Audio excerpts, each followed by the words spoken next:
Essentials of a valid custom. പലപ്പോഴായിട്ട് ഇത് പറഞ്ഞു പോയിട്ടുള്ള ഒരു കാര്യങ്ങളാണ്. ഫസ്റ്റ് ഓഫ് ഓൾ ആണ്, ഫസ്റ്റ് കണ്ടീഷൻ ആണ് reasonableness. Custom should be reasonable. എന്താണ് ഈ റീസണബിൾ? നമ്മൾ ഒരുപാട് സ്ഥലത്ത് ഈ റീസണബിൾ എന്ന് പറയുന്നുണ്ട്. അപ്പൊ എങ്ങനെയാണ് ഒരു പർട്ടിക്കുലർ കസ്റ്റം അല്ലെങ്കിൽ പർട്ടിക്കുലർ യൂസേജ് അല്ലെങ്കിൽ എന്തും ആയിക്കോട്ടെ അതിന് റീസണബിൾ ആണ് അല്ലെങ്കിൽ ആണെന്ന് എങ്ങനെയാണ് പറയുക? അതിന് ഒരു ലാറ്റിൻ മാക്സിം ഉണ്ട്, മാലസ് യൂസസ് അബോലൻഡസ് എസ്റ്റ്. ഇതിന്റെ അർത്ഥം the authority of usage is not absolute but conditional upon its conformity with justice and public utility. ഒരു കസ്റ്റം ഉണ്ട്. നമ്മൾ നേരത്തെ പറഞ്ഞു legal custom as such authoritative ആണ്. അതിന്റെ സുപ്പീരിയർ ആയിട്ടോ അതിന്റെ ആന്റീരിയർ ആയിട്ടുള്ള ഒരു കാര്യങ്ങളോ നമ്മൾ നോക്കേണ്ട കാര്യമില്ല.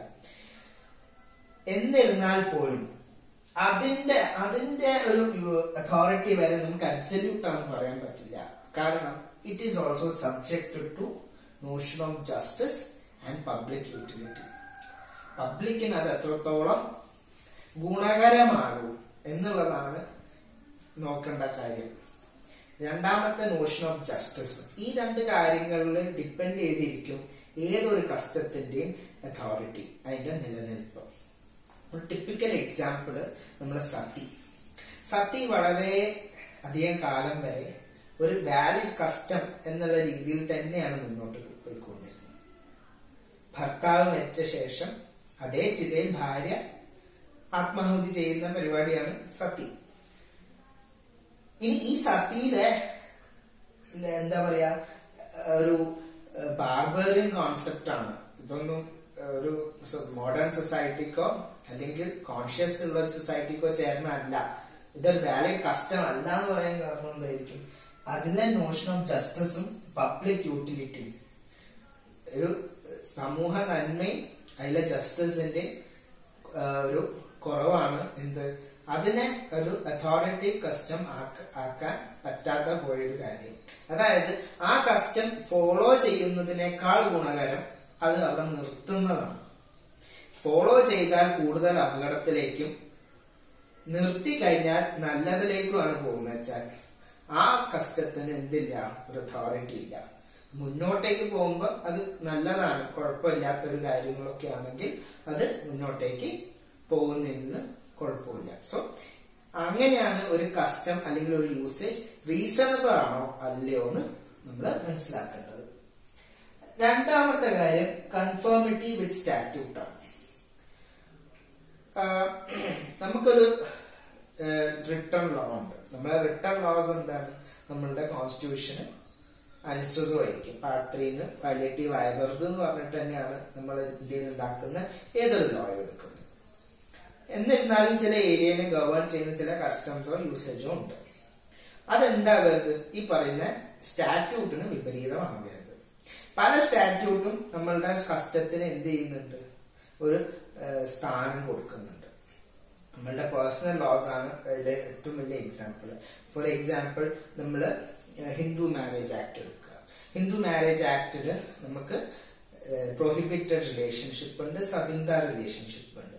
ഈ റിലേഷനിൽ വരുന്നവർ തമ്മിൽ കല്യാണം കഴിക്കരുത് എന്നുള്ളതാണ് ഹിന്ദു മാരേജ് ആക്ട് പറയുന്നത്. പക്ഷെ അതിൽ തന്നെ ഒരു എക്സെപ്ഷൻ ക്ലോസ് ആയിട്ട് പറയുന്നുണ്ട്. ഏതെങ്കിലും ഒരു കസ്റ്റമോ യൂസേജോ ഇതിന് സമ്മതിക്കുന്നുണ്ടെങ്കിൽ you can go for that. പക്ഷെ അങ്ങനെ ഒരു എക്സെപ്ഷണൽ ക്ലോസ് വെച്ചിട്ടില്ല. സ്ട്രിക്ട്ലി അങ്ങനെയാണെങ്കിൽ എന്തായിരിക്കും അവസ്ഥ? നമ്മളുടെ ഈ പറയുന്ന സ്റ്റാറ്റ്യൂട്ടിന് വിപരീതമായിട്ടാണ് അത് പ്രവർത്തിക്കുന്നത്. അപ്പൊ അതിന്റെ എക്സിസ്റ്റൻസ് ചോദ്യം ചെയ്യപ്പെടുന്ന ഒരു കാര്യമാണ്. പിന്നെ അതൊരു എസ്റ്റാബ്ലിഷ് എടുക്കേണ്ട ഒരു കാര്യമുണ്ട്. ആക്ട് അങ്ങനെ ഒരു എക്സെപ്ഷൻ വെച്ചിട്ടില്ലെങ്കിൽ നമ്മളത് കോർട്ടിൽ പോയിട്ട് ഇങ്ങനെ ഒരു കസ്റ്റം ഉണ്ട്, അതിന് പറയുന്ന താഴെ പറയുന്ന എല്ലാ കണ്ടീഷൻസും ഉണ്ട്, എന്നിട്ട് അത് ഒരു കോർട്ട് എന്ത് ചെയ്യണം? അംഗീകരിച്ച് കഴിഞ്ഞാലേ അതിനൊരു അതോറിറ്റി ഉള്ളൂ. അല്ലാത്തടത്തോളം കാലം അതെന്താണ്? അതോറിറ്റി ഇല്ല. കാരണം അത് സ്റ്റാറ്റ്യൂട്ടിന് വിപരീതമാണ്. മൂന്നാമത്തെ ഒരു കാര്യം എന്ന് പറഞ്ഞാൽ അതൊരു റൈറ്റ് ആയിട്ട് തന്നെ നമ്മളത് ഒബ്സർവ് ചെയ്യണം. അതിനൊരു കണ്ടീഷണൽ ആവാതെ വേണമെങ്കിൽ അങ്ങ് ചെയ്യാം അല്ലെങ്കിൽ വേണ്ട, അങ്ങനെ ഒരു ബട്ടും ഇപ്സും ഒന്നുമില്ല. നമ്മളുടെ അധികാരമാണ്, നമ്മളത് ചെയ്ത് മുന്നോട്ട് പോകണം എന്നുള്ള ഒരു കാര്യം അതിന് നിർബന്ധമായിട്ടും വേണം. നാലാമത്തെ കാര്യം ഇമ്മെമ്മോറിയൽ ആന്റിക്വിറ്റി. അതായത് ഇത് എപ്പോ തുടങ്ങി, ഈ ഒരു പർട്ടിക്കുലർ ആചാരം അല്ലെങ്കിൽ പർട്ടിക്കുലർ യൂസേജ് എന്ന് തുടങ്ങി എന്നുള്ളത് നമുക്ക് ആർക്കും കൃത്യമായിട്ട് പറയാൻ പറ്റാത്തൊരു കാര്യമായിരിക്കാം. ടൈം ഇമ്മെമ്മോറിയൽ, എത്രയോ വർഷങ്ങൾക്ക് മുന്നേ, നമുക്കൊരു ആപ്റ്റ് ആയിട്ടുള്ള ഒരു ഇത്ര വർഷങ്ങൾക്ക് മുന്നേ ആണ് തുടങ്ങിയെന്ന് പറയാൻ പറ്റാത്തൊരു സാഹചര്യം ഉണ്ടെങ്കിൽ മാത്രമേ അതിനൊരു വാലിഡ് കസ്റ്റമായിട്ട് കാണാൻ പറ്റൂ. ഈ ഇമ്മെമ്മോറിയൽ ആന്റിക്വിറ്റി എന്നുള്ള ഒരു സംഗതി ബ്രിട്ടീഷ് പ്രാക്ടീസ് ആണ്. കാനൺ ലോ, അന്നത്തെ ചർച്ച് ഗവേൺ ലോസ്, അന്നേരം പറഞ്ഞിട്ടുള്ള കാര്യമാണ് ഈ ടൈം ഇമ്മെമ്മോറിയൽ ആന്റിക്വിറ്റി. പക്ഷെ നമ്മളെ ഇന്ത്യൻ സിനാരിയോയിലോട്ടേക്ക് വരുമ്പോൾ നമ്മൾ എന്ത് ചെയ്യുന്നില്ല, ഇതിനെ ഇംഗ്ലണ്ടിൽ ഫോളോ ചെയ്യുന്ന അത്ര റിജിഡായിട്ട് നമ്മൾ ഇന്ത്യയിൽ ഫോളോ ചെയ്യുന്നില്ല. പല കേസിലും നമ്മൾ 30 years അല്ലെങ്കിൽ 60 years എന്ന് പറയുമ്പോഴും നമ്മളത് കോർട്ട് അംഗീകരിക്കാറുണ്ട്. അപ്പൊ ഇംഗ്ലീഷ് ലോ എത്ര സ്ട്രിക്റ്റ് ആയിട്ട് ഈ ടൈം ഇമ്മെമ്മോറിയൽ എന്നുള്ള ഒരു ഇത് നോക്കുന്നോ അത് നമ്മൾ അത്ര റിജിഡ് ആയിട്ട് ഇന്ത്യയിൽ ഫോളോ ചെയ്യുന്നില്ല. എന്നിരുന്നാലും അത് ഒരു ഇന്നലെ തുടങ്ങി മെഞ്ഞാൻ തുടങ്ങി എന്നുള്ള ഒരു അവസ്ഥയിലേക്ക് എത്തരുത്. ഒരു കൺസിഡറബിൾ പീരീഡിൽ ഈ പറയുന്ന കാര്യങ്ങൾ ചെയ്തു വരുന്നുണ്ട് എന്ന് എസ്റ്റാബ്ലിഷ് ചെയ്ത് എടുക്കണം. ഇമ്മെമ്മോറിയൽ എന്നുള്ള ഒരു കാര്യം വിട്ടിട്ട് നമ്മളൊരു കൺസിഡറബിൾ ടൈം എന്നുള്ള ഒരു ലെവലിലോട്ടേക്ക് എത്തി അതിന്റെ ഒരു റിജിഡ്നെസ് കുറയ്ക്കുകയാണ് ഉണ്ടായത്. അഞ്ചാമത്തെ കാര്യം കണ്ടിന്യൂറ്റി. അതിനൊരു ബ്രേക്ക് ഉണ്ടാവുന്നത്. അതിപ്പോ 30 വർഷം മുന്നേ തുടങ്ങിയതായിക്കോട്ടെ, 60 വർഷം മുന്നേ തുടങ്ങിയതായിക്കോട്ടെ, എന്ന് തുടങ്ങിയതായാലും ഇന്ന് വരെ ടിൽ ഡേറ്റ് അതിനെവിടെയും ഒരു ബ്രേക്ക് ഉണ്ടാവരുത്. ഒരു ബ്രേക്ക് ഉണ്ടായി കഴിഞ്ഞാൽ അതിന്റെ കണ്ടിന്യൂറ്റി നഷ്ടപ്പെടുകയും പിന്നെ അത് തുടരുകയാണെങ്കിൽ അതിന് നമുക്ക് പഴയ ഡേറ്റ് തൊട്ടിട്ട് തുടങ്ങിയെന്ന് നമുക്ക് പറയാൻ സാധിക്കില്ല. രണ്ടാമത് എന്ന് തുടങ്ങുന്ന വെച്ചാൽ അത് ആ ഡേറ്റ് ആണ്. അതായത് നമുക്കൊരു ടൈം ഇമ്മെമ്മോറിയൽ അല്ലെങ്കിൽ കൺസിഡറബിൾ ടൈം എന്നുള്ള ഒരു കാറ്റഗറിയിലോട്ടേ കൊണ്ടുവരാൻ പറ്റില്ല. പീസിബിൾനെസ് ആണ്, സമാധാനമായിട്ടുള്ള കാര്യം ആയിട്ട് കൊണ്ടുനടക്കുന്ന കാര്യങ്ങളായിരിക്കണം. 7 സെർട്ടൺ ആയിരിക്കണം. ഒരു ആംബിഗ്വിറ്റി ഒന്നും ഉണ്ടാവരുത് ആ പർട്ടിക്കുലർ യൂസേജിന്. അത് ഇങ്ങനെയാണോ അങ്ങനെയാണോ എന്നുള്ളത് അത് സെർട്ടൺ ആയിരിക്കണം. അത് ആര് ഫോളോ ചെയ്യണം, എപ്പോ ഫോളോ ചെയ്യണം, ഏതൊക്കെ സാഹചര്യത്തിലാണ് ഫോളോ ചെയ്യേണ്ടത് എന്നുള്ളതിനൊക്കെ കൃത്യമായിട്ടുള്ള ഒരു ധാരണ ഉണ്ടായിരിക്കണം.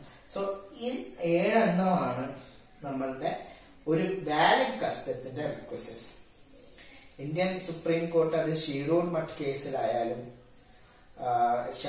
ശബരിമല കേസിലായാലും വളരെയധികം തവണ ആവർത്തിച്ച് ഒരു വാലിഡ് കസ്റ്റം എന്താണ്, ആ കസ്റ്റം എപ്പോഴാണ് നമ്മൾ ഫോളോ ചെയ്യേണ്ടത്, എപ്പോഴൊക്കെയാണ് അതിനെ ഒഴിവാക്കി കളയേണ്ടത് എന്ന് കൃത്യമായിട്ട് ഈ 2 കേസുകളിലൊക്കെ പരാമർശിച്ചു പോയിട്ടുണ്ട്.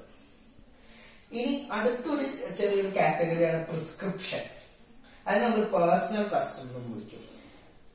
നമ്മൾ നേരത്തെ